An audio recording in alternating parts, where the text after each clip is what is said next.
Ajá. Bueno, yo soy Jan Morales, yo soy profesor de parasitología, para los que no me conocían. Mi nombre es Jan Morales, soy el profesor de oftalmología. Estas diapos son viejas, por eso no sale mi nombre ahí, pero no importa, tiene el contenido que necesitamos. Ajá. Importante, quiero que se enfoquen en la clase en características morfológicas del parásito, forma en la que infecta a la persona, ciclo evolutivo, diagnóstico, o sea, clínica y diagnóstico si es parasitológico directo, indirecto, etc. Lo demás van a darse cuenta que no lo vamos a utilizar en su vida diaria. Lo siguiente. Entonces, hoy vamos a hablar de unos parásitos que son las amebas. Son protozoarios, pertenecen al subreino de los protozoos. Y vamos a hablar de una ameba que hace su vida en el intestino, y vamos a ver más adelante otras que lo hacen libre en la naturaleza. ¿Okay? Vamos a hablar primero del género Entamoeba. Aquí tenemos Entamoeba coli. Entamoeba coli no es patógena. Y luego tenemos el complejo de Entamoeba histolítica dispar. Entamoeba histolítica y dispar son dos especies que son morfológicamente similares, es decir, no podemos saber bajo un microscopio cuál es cuál, solamente con exámenes enzimáticos y otro tipo de pruebas que son específicas para esa distinción, ¿no? Sobre todo pruebas moleculares. En la siguiente. Entonces vamos a ver primero de Entamoeba coli. ¿Por qué? Porque en algunos exámenes de ese ustedes les van a reportar Entamoeba coli. Ya saben que no es patógena. Puede estar como flora normal del intestino en las heces y no pasa nada. Entonces Entamoeba coli tiene un trofozoito de 20 a 50 micras. ¿No tenés un marcador ahí? No, no tengo un marcador. Bueno, tiene una diferencia. Tiene una diferencia entre endoplasma, que es esta parte interna, y ectoplasma, que no está tan bien definida. ¿Ok? Tiene unos pseudópodos. ¿Qué es un pseudópodo? ¿Alguien sabe? ¿Ha leído qué es un pseudópodo? Pie incompleto, por así decirlo. ¿Ah? Un pie incompleto, por así decirlo. Es correcto. Es un pseudopié, el nombre lo dice, ¿no? Pero es una prolongación de ese citoplasma que tienen los protozoarios, que le permite desplazarse. Es decir, es un organelo dinámico transitorio porque se prolonga y después vuelve a la normalidad. ¿Ok? Es una extensión del cuerpo del trofozoito que le permite desplazarse. Tiene un núcleo vesicular, su núcleo es grande y con frecuencia está fuera del centro. La cromatina en el núcleo está distribuida de manera muy irregular. Ya van a ver las otras entamebas cómo tienen la cromatina del núcleo. Y algo clave, como no es patógeno, no fagocita glóbulos rojos, a diferencia de Entamoeba histolítica, que sí fagocita glóbulos rojos. Entonces, normalmente puedes verla con glóbulos rojos en el citoplasma. La siguiente. Ok, esta es una imagen con microscopio, eso no lo van a ver ustedes, se los van a reportar en un examen de laboratorio, a menos que hagan micro. La siguiente. Los quistes son grandes, miden de 10 a 30 micras, tienen múltiples núcleos, pueden tener de 1 a 8, y tienen unos cuerpos cromatoides. A medida que van madurando, esos núcleos se estiran para dividirse, que eso es lo que se llaman cuerpos cromatoides. Pero no nos interesa eso ahorita. El siguiente. Aquí, mira, aquí se ve clarito. Estas líneas son los cuerpos cromatoides. Es el material genético que se está dispersando para formar otros núcleos. La siguiente. Más de lo mismo. Esta es la que nos interesa. Miren las diferencias anatómicas con la otra. La otra era más grande. Esta mide de 20 a 30 micras, que llegaba hasta 50. Los pseudópodos del anterior eran más gruesas. Entamoeba histolítica dispar. Acuérdense que la dispar no es patógena, pero es imposible distinguirla morfológicamente. Morfológicamente son iguales. Histolítica es la patógena. Es decir, si en un examen de heces yo encuentro Entamoeba dispar, yo sé que no es patógena. Si encuentro Entamoeba histolítica, te lo reportan, es patógena, hay que tratarla. Entonces, tiene el ecto y el endoplasma bien diferenciados, no como la otra que está poco diferenciado. Su núcleo es vesicular, el cariosoma con frecuencia es central, con frecuencia está en el centro del protozoario. La cromatina en este caso no es irregular como la otra, sino que se ordena de forma más regular. Y tiene la característica de que fagocita glóbulos rojos. ¿Ok? El siguiente. Aquí vemos otra vez, miren que el núcleo está bien definido, central. No es como el otro que era más irregular. El endoplasma y el ectoplasma si se fijan, está muy bien definido. Aquí está el ecto y aquí está el endoplasma. Y por supuesto tiene sus pseudópodos que son más largos y finos. La siguiente. El quiste, las formas que nos interesan en los protozoarios. Quiste, trofozoito, facilito. Los parásitos que van a ver más adelante tienen muchas formas evolutivas, pero estos nada más tienen dos. Trofozoito y el quiste. El quiste está diseñado en un mecanismo de adaptación para que el trofozoito o sus hereditarios genéticos resistan condiciones ambientales adversas. Calor, desecación, químicos, entre otras cosas, el pH de los intestinos. Entonces, el quiste vamos a ver que tiene varias fases. Una fase que es un prequiste, que es el trofozoito, tras dividirse, empieza a recubrirse, se vuelve inmóvil y se forma una capa que lo protege que se llama membrana quística. La siguiente. Posteriormente ese quiste empieza a madurar y es como lo vamos a encontrar en los exámenes de heces. Es un quiste de 8 a 10 micras, tiene una forma esférica, tiene doble pared. La doble pared es para resistir las condiciones adversas, tanto de pH como del ambiente. Puede tener de 1 a 4 núcleos, ¿verdad? No va a tener diferenciado el endoplasma y el ectoplasma. Sus cuerpos cromatoides son más redondeados que el anterior. Pueden tener vacuolas de glucógeno, que es lo que le permite nutrirse. A medida que madura, ya desaparecen las vacuolas y los cuerpos cromatoides y queda el quiste maduro con 4 núcleos. Con frecuencia, los maduros tienen 4 núcleos. Pueden tener de 1 a 4, pero lo ideal es que, si le preguntan en el examen cuántos núcleos tienen los quistes maduros, 4. Son tetranucleados. A la siguiente. Aquí hay un quiste. Particularmente tiene 5, pero este tiene 4. Ahí se ve clarito. A la siguiente. Entonces, ¿cómo penetra este parásito? Por vía oral pasiva. Es decir, ¿cómo es tu nombre? Rosalinda. Rosalinda. Discúlpame, que hablo contigo y no me acordaba. Rosalinda llega a un sitio donde hay malas condiciones higiénicas. Rosalinda llega a un sitio donde hay mala higiene, ¿verdad? E ingiere comida contaminada con los quistes. Los quistes van a atravesar su mucosa oral, van a llegar al intestino y se van a romper. Al entrar en contacto con el colon, ¿verdad? Van a empezar a reproducirse.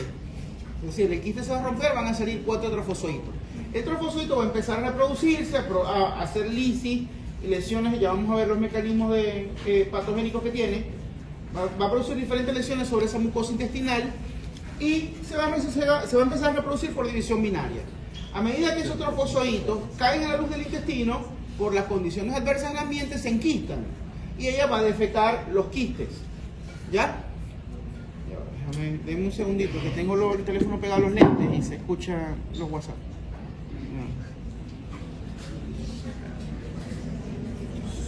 Ahora sí. Ajá. Entonces, ingerimos los quistes. El quiste se rompe a la luz del intestino, se replica el intestino, los trofozoitos y volvemos a defecar los quistes e infectar a nuevas personas. ¿Ok? Entonces el mecanismo de transmisión es por fecalismo, es decir, que tengamos contacto con sitios o con superficies o con alimentos que tengan las heces con quistes. Ano, mano, boca, ¿qué es esto? ¿Ya vieron esos mecanismos de transmisión? Sí. ¿Cómo es ano, mano, boca? Fácil. Te limpiáis sin papel. Básicamente. Vectores mecánicos. ¿Qué vectores mecánicos conocen? La cucaracha, los ratones, la chiripa, las moscas. Correcto. Es decir, están en contacto ellos con las heces, se acercan en la comida y tú ingieres los quistes tetranucleados. Forma evolutiva infectante, quiste maduro tetranucleado, ya lo hablamos. Forma evolutiva diagnóstica, ¿qué es lo que vamos a defecar con frecuencia? Con frecuencia los quistes, pero en casos de diarrea, ¿verdad? O si hacemos una biopsia del intestino, podemos encontrar trofozoitos, pero lo normal es que sean quistes. Su forma de nutrición es holozoica, la siguiente, eso no nos interesa mucho. ¿Cómo es la locomoción? ¿Cómo se desplaza? A través de la emisión de pseudópodos, que es una prolongación de su cuerpo. ¿Cómo respira? Con frecuencia en anaeróbico y habita el intestino grueso, sobre todo región ileocecal, apéndice, recto, sigmoide. ¿Cómo se reproduce? De forma sexual por división binaria. La siguiente. Es monoxeno. ¿Qué quiere decir que sea monoxeno? Eso no necesita un hospedador.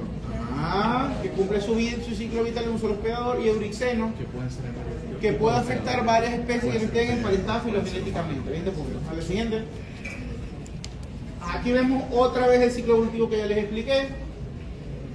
El paciente ingiere los quistes maduros, ya sea en comida, cualquier superficie contaminada, la mano boca, por medio de vectores mecánicos.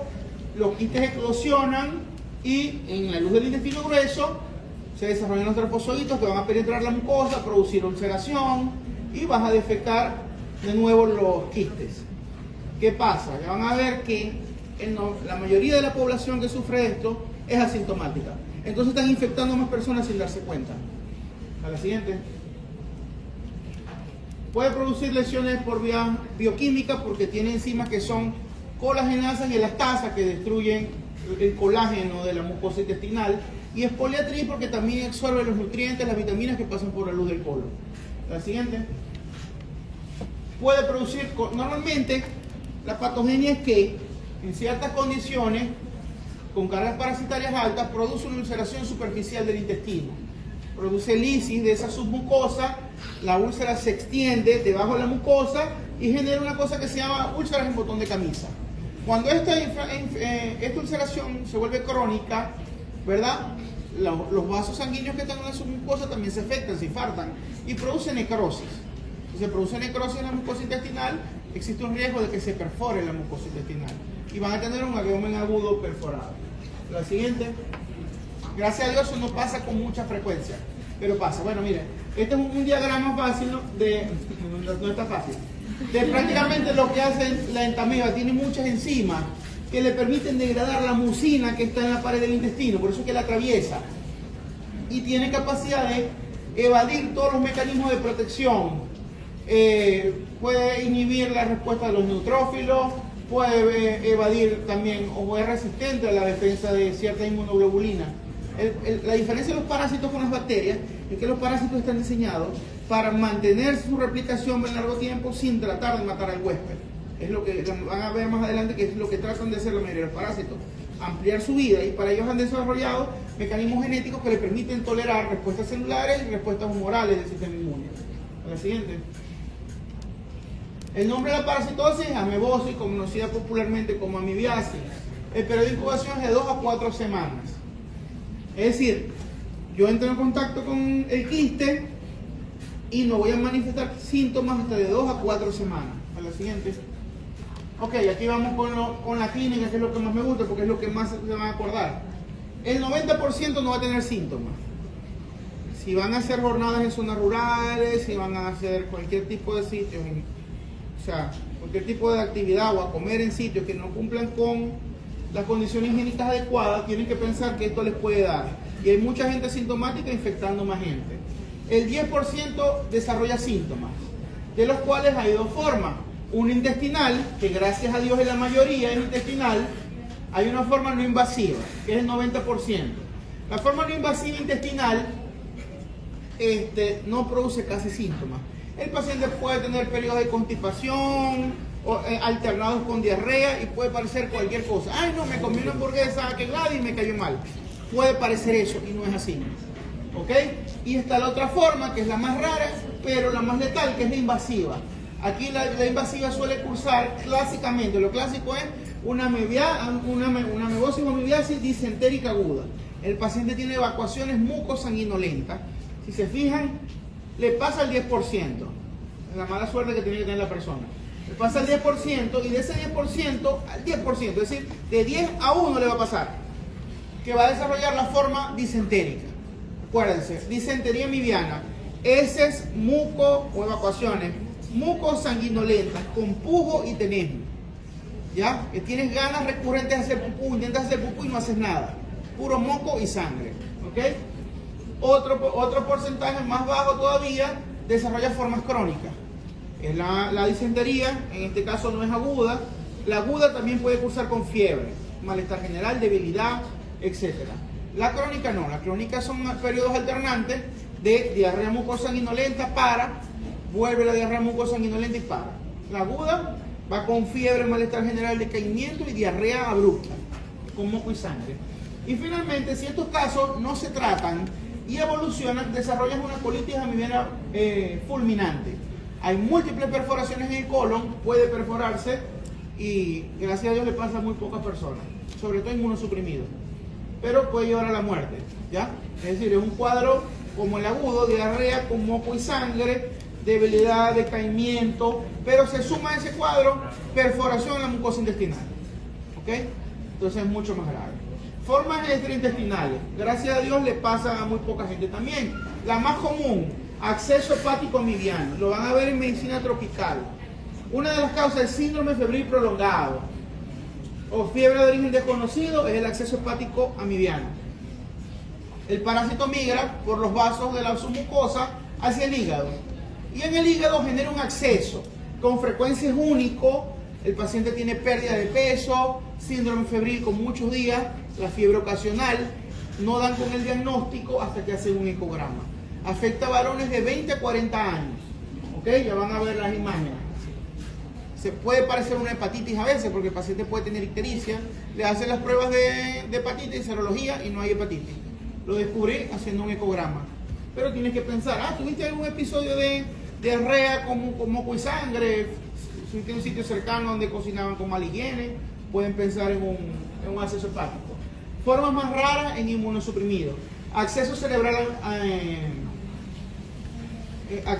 amibiano. Es decir, el parásito en vez de migrar al hígado o desde el hígado, puede migrar al cerebro y producir accesos cerebrales.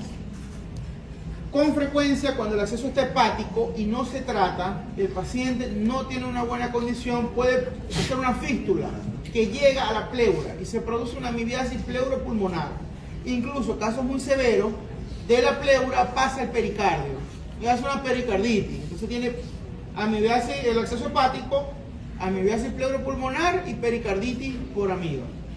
Sí, a veces, esas son situaciones diferentes que pueden pasar.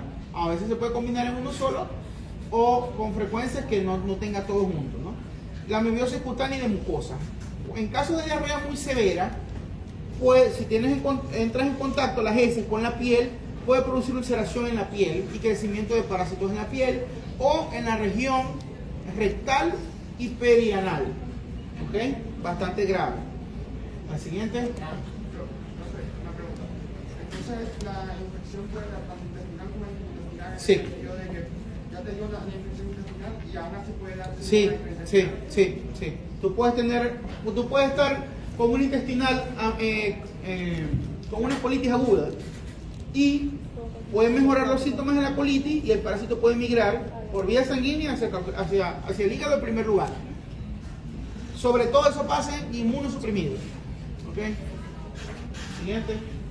Bueno, aquí vemos otras complicaciones raras que puede ser, esto es extremadamente raro, puede generar un AVE-BOMA, que es que la úlcera, como genera una respuesta celular intensa, se forma un granuloma gigante en la mucosa del colon y actúa como una obstrucción del colon.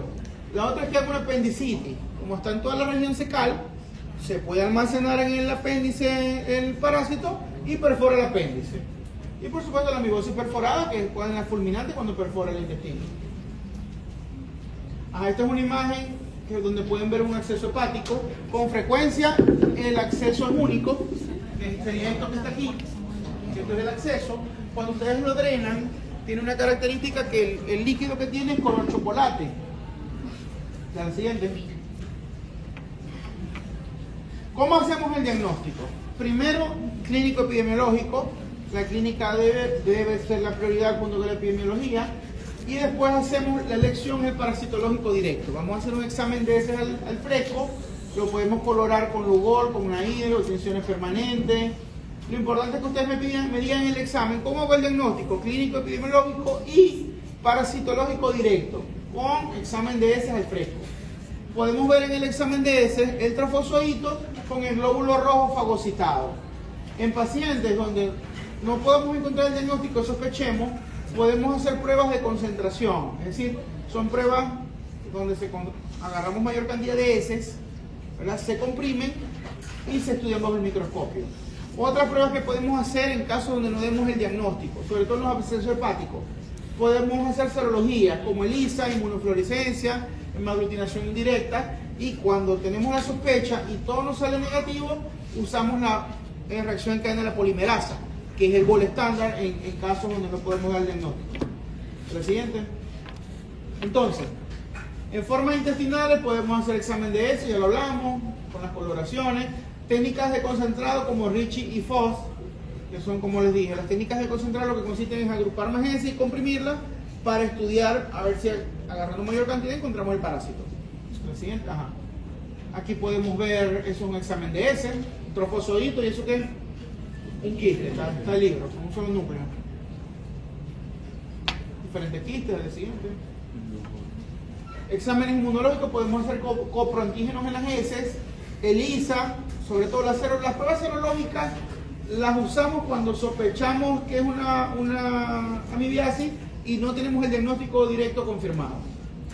Ajá, dale para atrás. Ajá. Podemos hacer PCR también en las heces. La siguiente. ¿Cómo diagnosticamos las formas extraintestinales? Si tenemos un acceso hepático amibiano, lo ideal es que se haga una aspiración guiada por ecograma. Hagamos una aspiración guiada por ultrasonido. Podemos hacer ultrasonido, que es US o ecograma, tomografía y resonancia magnética. Si encontramos en las imágenes un quiste, confirmamos haciendo una ELISA, una prueba serológica. A la siguiente. Aquí vemos imágenes de, estas son diferentes tomografías, y aquello arriba es un ecograma. En este caso, miren, lo normal es que sea un solo quiste. Este tiene múltiples, este tuvo mala suerte. Lo normal es que sea un quiste único. A la siguiente. Pero en estos casos puede ser más común en inmunosupresión. Más común. Los accesos hepáticos son comunes en hombres de 20 a 40 años. Pero la mala respuesta inmune es un factor de riesgo para que esto pase. ¿Ok? Ajá. Esta enfermedad afecta millones de personas en el mundo. Países como, es más, cuando tú viajas a la India, uno de los riesgos de los cuales te previenen todas las guías internacionales es la comida callejera de la India por la probabilidad de que te dé amibiasis. La siguiente, bueno, ustedes han visto, todos han visto los videos ahí en todos lados. La enfermedad tiene una prevalencia de 6.8 a 42%, es decir, bastante amplia, está bastante difundida. En nuestro país no hay cifras actuales. Es más frecuente en climas tropicales, es decir, Sudamérica, África, Asia, debajo del Ecuador. Raro en menores de 1 año, más frecuente en mayores de 20 años. Grupo de riesgo, viajeros, manipuladores de alimentos, contacto ano-oral. Y por supuesto cuenta con reservorio, como son las ratas, los gatos y los perros. La siguiente. Por supuesto, ¿cómo prevenir una enfermedad? Es fácil de prevenir. Buenas medidas de higiene. Por supuesto, si hay pacientes parasitados, hay que tratarlo y hacer un cerco epidemiológico. Es decir, si a ti te da, yo no te voy a tratar solamente a ti, voy a tratar a todo tu entorno, a tu familia. ¿Ok? Tratamiento de esto, ¿cuál es? Cultura general. ¿Alguno ha tenido aquí, sabe de alguien que ha tenido esto? Metro. ¿Quién dijo metro? Tratamiento de esto básico es metronidazol, para que sepan. El siguiente. Por supuesto tiene que haber agua potable, si no, no hay forma de lavarse las manos ni lavar los demás. Por eso es tan importante que en los sectores menos favorecidos cuenten con agua potable. Y es un esfuerzo que hay que hacer. La siguiente. Bueno, estas son imágenes esto es de Perú, obviamente. Bueno, higiene personal. Ya esto lo sabemos, los manipuladores de alimentos. A la siguiente. Ya vamos con lo bueno, ahora vienen los asesinos. A la siguiente. Vamos con las amigas de vida libre. Las amigas de vida libre no son tan comunes como esta que acabamos de ver. Los casos que ocurren son extremadamente raros, pero hacen mucho ruido porque su mortalidad es alta. Es decir, si te infectas, sobre todo una que les voy a nombrar, que es la primera, ¿okay? Que se llama Naegleria fowleri. Naegleria fowleri produce una meningoencefalitis amibiana aguda. Es una enfermedad del sistema nervioso central que tiene una mortalidad del 95%. No te salva nadie. Nadie te salva. Y si te salváis, no quedas muy bien.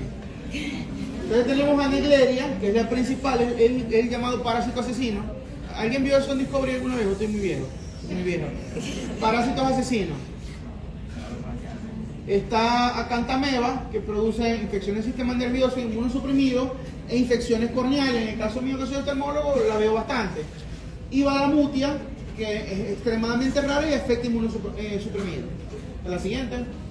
Estas amebas son oportunistas, ellas están en el ambiente esperando que un huésped las contacte y ellas empezar a reproducirse y a crear patología.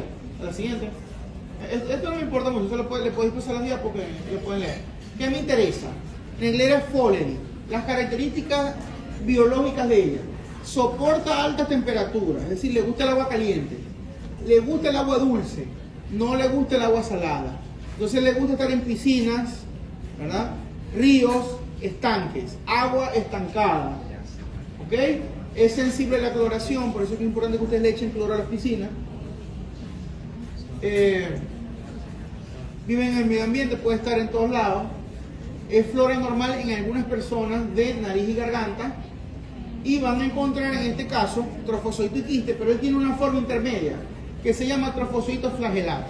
Una vez que el trofozoito entra en contacto con el agua, le sale un flagelo que le permite desplazarse muy rápido. ¿Ok? A la siguiente. Forma evolutiva, quiste y trofozoito, y el intermediario cuando está en el agua que se llama trofozoito flagelar. Tiene los dos pelitos esos que son los flagelos, que es lo que le permite movilizarse más rápido. La siguiente. Entonces, el trofozoito mide 10 a 20 micras, tiene un núcleo vesicular, la diferencia entre endo y ectoplasma está bien definida. La forma flagelar puede tener múltiples flagelos, eso no nos interesa mucho. Solamente que sepan que existe la forma flagelar y que ocurre cuando está en el agua. La siguiente. Estos son trofozoitos en líquido cefalorraquídeo.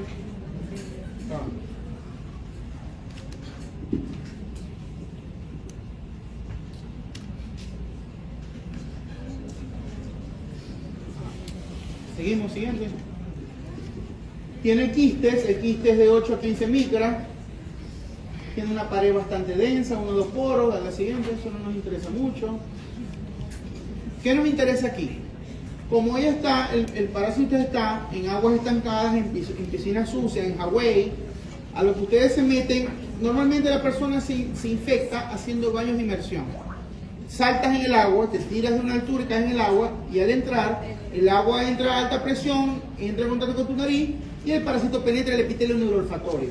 Por ahí por el epitelio neuroolfatorio llega hasta el cerebro y produce la infección del sistema nervioso central. ¿Cuál forma te puede infectar? El trofozoito ameboide, el flagelar o el quiste. Cualquiera de las tres te puede infectar. ¿Qué forma evolutiva vamos a encontrar para ese diagnóstico? El ameboide. Con frecuencia el diagnóstico lo vamos a hacer con punción lumbar. Tenemos que hacerle una punción lumbar al paciente porque suele estar el parásito en el sistema nervioso. Hacemos la punción lumbar y vamos a ver los trofozoitos. Su nutrición es holozoica, eso tampoco nos interesa mucho. Lo siguiente. Cuando te digo que estaba en mucosa normalmente, puede estar en las tres formas infectantes también. Con frecuencia lo que esté en contacto con el cuerpo es el trofozoito. Ya, pero como él está libre en el ambiente, pues puede tener contacto con los quistes, con el trofozoito flagelar si estás en el agua, o con el trofocito ameboide en la superficie. ¿Ya? Pero normalmente los casos que están descritos es por hacer baños de inmersión, por meterse a la piscina o al lago o estanques de pronto. ¿Ok? Doctor, si se dice que la fuente de infección es el neurobacterio, ¿por qué se dice que no se cree flora normal? En algunas personas se ha demostrado y se cree que es flora normal.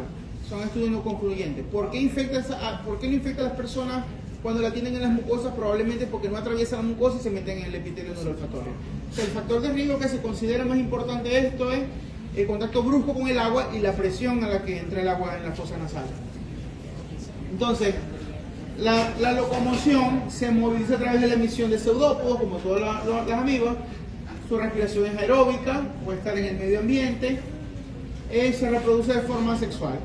La siguiente, también por división binaria. Es monoceno y gluceno, igual que los demás. La siguiente. Aquí vemos un esquema de cómo va a penetrar la parte posterior de la nariz y llegar al nervio olfatorio. La siguiente. Ajá, entonces, ¿dónde ha ocurrido los reportes? Si ustedes buscan en Google, Naegleria fowleri, van a encontrar diferentes reportes de casos en el mundo. No es que ocurran millones de infecciones al año, es extremadamente raro, pero cuando ocurre se reporta. Y el antecedente en común siempre ha sido baños de inmersión o contacto con aguas contaminadas o aguas estancadas.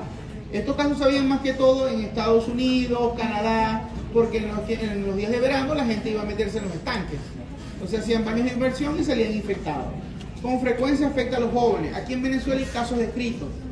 Hay casos descritos en Aragua, hay casos descritos, si no me equivoco, en Sucre. Hay diferentes casos que se han descrito aquí en Venezuela. Como 6 o 7 casos. ¿Ok? A la siguiente. El parásito al llegar al cerebro va a producir lesiones mecánicas por el grado de inflamación, forma granulomas, porque produce una respuesta celular intensa, tiene sus enzimas también que generan una lisis y trombosis vascular de toda el área cerebral donde están, y por supuesto se nutren en poliatriz porque se aprovechan los nutrientes que tiene la sangre y los tejidos. La siguiente. Entonces produce este cuadro clínico que se llama meningoencefalitis amibiana primaria, ¿ok? O naglerosis. El nombre común, meningoencefalitis amibiana primaria. Tiene un periodo de incubación de 1 a 7 días, es decir, te mata muy rápido, ¿ok? Tiene una mortalidad alta y se caracteriza porque después del baño de inmersión, el paciente tiene fiebre, cefalea, rigidez de nuca, cambios en el comportamiento, confusión, irritabilidad, puede convulsionar, puede tener parálisis de pares craneales hasta que llega a entrar en coma y muere. La muerte es muy rápida y es extremadamente difícil de tratar. Es más, no hay tratamiento efectivo para esta parasitosis. ¿Me siente? Por eso es muy importante, como se puede ver, esto es un estudio anatomopatológico y el paciente se murió y tiene múltiples infartos en toda la corteza del sistema nervioso. Produce trombosis y granulomas. A la siguiente. ¿Cómo hacemos el diagnóstico clínico y epidemiológico? Es la forma donde podemos sospechar, porque el resto puede ser cualquier otra cosa. Puede ser una meningitis viral, meningocóxica, etc. Pero el antecedente de baño de inmersión es muy importante. El diagnóstico lo vamos a hacer también con parasitológico directo mediante una punción lumbar, donde se va a observar el líquido cefalorraquídeo o se puede teñir. Si lo teñimos, vamos a ver el trofozoito. Hay una cosa que se llama prueba de flagelación, que es que esa muestra de líquido cefalorraquídeo con el trofozoito le ponemos una gota de agua destilada y al trofozoito le va a salir un flagelo. Se va a transformar en un trofozoito flagelado. ¿Ok? Podemos hacer biopsia del sistema nervioso. Ustedes saben lo malo que es una biopsia cerebral, ¿no? O sea, no se hace con frecuencia. Lo ideal es una punción lumbar. Podemos hacer cultivo, ¿verdad? Con frecuencia este parásito le gusta que el cultivo sea con agar, el agar que es el gel, ¿han visto? ¿Vieron micro ya? Sí. No, bueno, vieron el agar con solución salina y sembrado con Escherichia coli. Es decir, necesita una bacteria para hacer una simbiosis. ¿Ok? Podemos, si no, la punción lumbar no es negativa y sospechamos el cuadro, hacer pruebas inmunológicas como ELISA o reacción en cadena de polimerasa. Okay. Afecta con frecuencia a países no tropicales, sin embargo hay casos descritos en países tropicales. Un caso por cada 2.5 millones de personas expuestas a agua contaminada. Se han descrito, esta es literatura vieja, 300 casos, deben ir como 450. Frecuentes meses de verano en el norte porque la gente tiende a bañarse en agua caliente. Adultos sanos entre 7 a 20 años, con los antecedentes y con frecuencia las víctimas de la sociedad, nosotros. El siguiente, el sexo masculino. Entonces, ¿cómo hacemos la profilaxis? Evitar el contacto de las fosas nasales con agua estancada. Cloración de las piscinas. Se han descrito casos con piscinas. Las piscinas cuando están sin clorar y llenas de zipa. No se metan ahí, por favor, tengan sentido común. Y la materia orgánica. La presencia de materia orgánica en las piscinas es un factor de riesgo asociado a la infección por Neisseria. Y a las otras también, a las otras que vamos a ver. La siguiente. Vamos con acantameba. Como le dije, acantameba produce infección del sistema nervioso en inmunosuprimidos, en sanos o en personas que no tienen ningún compromiso inmunológico. Lo más común es que produzca infección corneal, queratitis o úlceras corneales severas. Entonces, vamos a ver que esta también tiene su trofozoito ameboide, que es más grande, mide de 15 a 56 micras. Su núcleo es vesicular y sus pseudópodos se llaman pseudópodos acantapódicos porque son más finos, parecen una aguja, por eso que se llama acantapódicos. El quiste mide de 12 a 30 micras, tiene una doble pared. En la anterior de Naegleria tenía una sola pared, por eso esa nemotecnia con los quistes. Una pared Naegleria, 2 paredes de acantameba, triple pared, balamutia, ya la vamos a ver. El siguiente, soporta, esta acantameba es más agresiva, soporta temperaturas de 20 a 35, los quistes pueden sobrevivir años en medio ambiente Es resistente a la cloración, a diferencia de Naegleria, que no soporta el cloro, soporta la desecación y este soporta la salinidad. Naegleria no, Naegleria es agua dulce, caliente, sin cloro. Se mueve por medio de pseudópodos, se reproduce por división binaria, respira por vía aeróbica, como todas las medias de vida libre, y su nutrición es holozoica, y comparten las mismas características. La siguiente. Ajá, ¿dónde va a estar? Los trofosfoitos y quistes están en el medio ambiente, agua, aire, suelo, en todos lados. Son universales. Aquí también son muchas veces flora normal de orofaringe. Sin inmunosupresión no se va a mover del orofaringe. Puede estar en botellas de agua mineral. Sobre todo los que usan, aquí ¿quiénes usan lentes de contacto? 2 personas, bueno. Cirugía refractiva de los frescos del pueblo 21, te puedes operar y te quitas el lente. Ok. Momento de publicidad. Los lentes de contacto. El líquido de los lentes de contacto no los guarden en el baño. Porque en el baño, que no lo tapan bien y hay una poseta, la Escherichia coli queda en el aire. Y por las corrientes de aire cae en el lente de contacto y se vuelve el caldo de cultivo para que Acanthamoeba crezca. Entonces pueden producirse, la primera causa de úlcera por lente de contacto es Pseudomonas y después Acanthamoeba. Entonces, el tenerlos en el baño es un factor de riesgo para que te dé una infección por los lentes de contacto. ¿Ok? El periodo de incubación es lento, no te matas en una semana como las demás, puede ser de semana a meses. Puede penetrar por la piel si tienes una herida, por ojo, por vía respiratoria o epitelio neuroolfatorio. Su vía de diseminación, a diferencia de la anterior, que era por vía neurogénica, en este caso es solamente por vía hematógena. La forma evolutiva infectante puede ser los quistes o los trofozoitos, cualquiera de los dos. Y la diagnóstica, si hacemos una punción lumbar, podemos encontrar trofozoitos, en el caso que afecta el sistema nervioso. Si hacemos un raspado corneal, en el caso de una úlcera o una queratitis, podemos ver quistes o trofozoitos. La siguiente.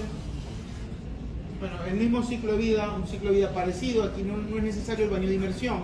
Aquí lo importante es el contacto con el líquido contaminado. Agua contaminada, charcos que te caigan en la cara, si estás inmunosuprimido, líquidos contaminados, agua de tomar, botellas de agua contaminadas, etc. Lo más común es que sea, como les dije, el 95% de los casos es que te produce enfermedad en los ojos. Para que afecte el sistema nervioso central, el paciente debe estar inmunocomprometido. La siguiente. La tercera es Balamutia. Es muy parecida, la forma en que te infecta es muy parecida a Acanthamoeba. Las características morfológicas son muy parecidas, pero el quiste tiene una triple pared. Acuérdense, Naegleria 1, Acanthamoeba 2, Balamutia 3. La siguiente. Entonces, los trofocitos también, al igual, están en el medio ambiente, pero con frecuencia Balamutia lo encontramos en sitios donde se procesan tejidos humanos. Es decir, donde se procesa piel para dermatología o cirugía plástica, unidades de diálisis, unidades de quemado, polvo, aires acondicionados. En el agua que cae de los aires acondicionados también se ha encontrado, sobre todo aires industriales. Se reproduce por división binaria. Todas las características biológicas son similares. Solamente es eso, que les gusta en este caso estar en sitios donde se procesan tejidos, en áreas médicas, unidades de diálisis, unidades de trasplante, con frecuencia que hay en esos sitios. En los sitios de diálisis y en las unidades de trasplante, ¿cómo están los pacientes? Inmunocomprometidos, entonces es más fácil que ocurra la infección ahí. Puede penetrar por lesiones en piel, aparato respiratorio y también por epitelio neuroolfatorio y se disemina igual que Acanthamoeba por vía hematógena. La siguiente. Ellas dos, Acanthamoeba y Balamutia, producen una cosa que se llama encefalitis amibiana granulomatosa. Esta tiene un periodo de incubación más lento, el curso es insidioso, es decir, puede empezar con cefalea crónica, parálisis paracraneal y va evolucionando hasta llegar a un cuadro fatal inmunosuprimido y produce esos granulomas que ven allá, esas manchas blancas, son granulomas gigantes que se comportan como una lesión de ocupación de espacio en el sistema nervioso. Puede haber focos en la piel, en las vías respiratorias y la persona empieza, como es una encefalitis, empieza con cefalea, puede haber, depende del lóbulo que afecte, cambios en la personalidad, fiebre, náuseas, convulsiones, confusión, somnolencia hasta llegar al coma y a la muerte. O sea, la última fase ya es somnolencia, coma y muerte. La siguiente, o sea, puede ser, dale anterior un momentico. En este cuadro clínico puede ser cualquier cosa, porque es un inmunocomprometido, puede ser cáncer, puede ser un paciente HIV, puede ser una encefalitis viral, una toxo, etcétera, ¿no? Pero hay que pensar siempre, tener esta opción siempre a la mano porque puede ocurrir. También es bastante raro, pero ocurre. Y en articulaciones es un problema que hay con una rodilla. No, esos son porque hacen prácticamente en sexy. Entonces el paciente hace trombosis, coagulación intramuscular diseminada, y hace trombosis por todos lados. La siguiente. En acatamia puede producir queratitis. Como les dije, es muy grave. La mayoría de los pacientes que nos llegan allá al hospital con queratitis no es por esto, gracias a Dios. Pero los que han llegado, donde tenemos esta sospecha diagnóstica, es porque tienen en contacto con agua sucia. Pacientes que van en una moto y les salpica un charco, pacientes que se bañan en un Hawaii o en piscinas contaminadas y llegan con este cuadro.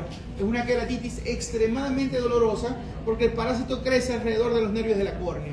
La córnea tiene 3 millones de terminaciones nerviosas libres, es decir, la córnea es el área más sensible del cuerpo. Imagínense tener los nervios de la córnea inflamados, es muy doloroso, ¿ok? Y siempre tiene que haber un trauma.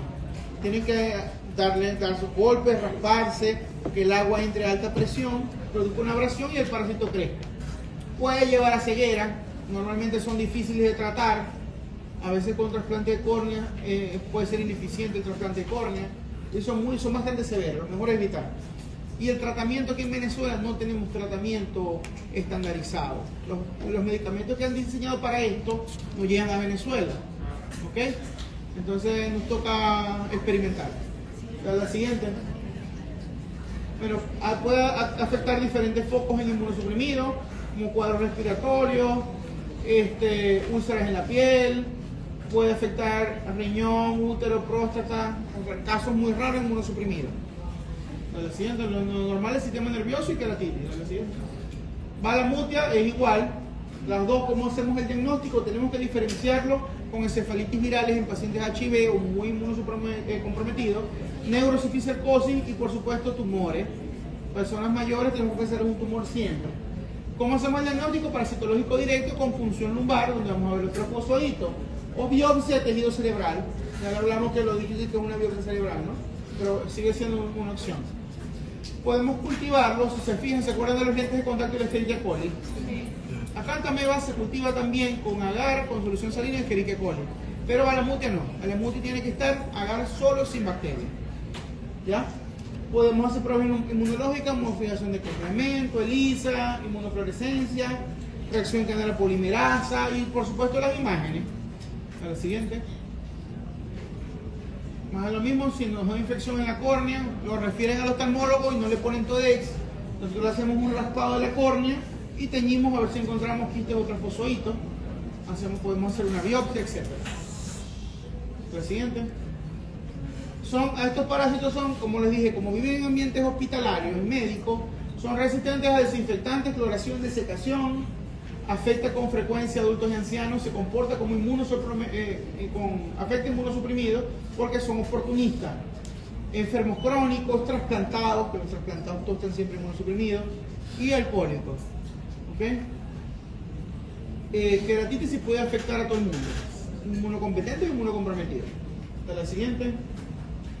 ¿Cómo hacemos profilaxis? Es bastante difícil porque tenemos que inspeccionar los filtros de los aires, los filtros purificadores de agua, el almacenamiento y limpieza del lente de contacto en el caso de la queratitis. Hasta la siguiente. Ya, entonces ahí se repite en también, no te preocupes. Y eso es todo. Muy bueno.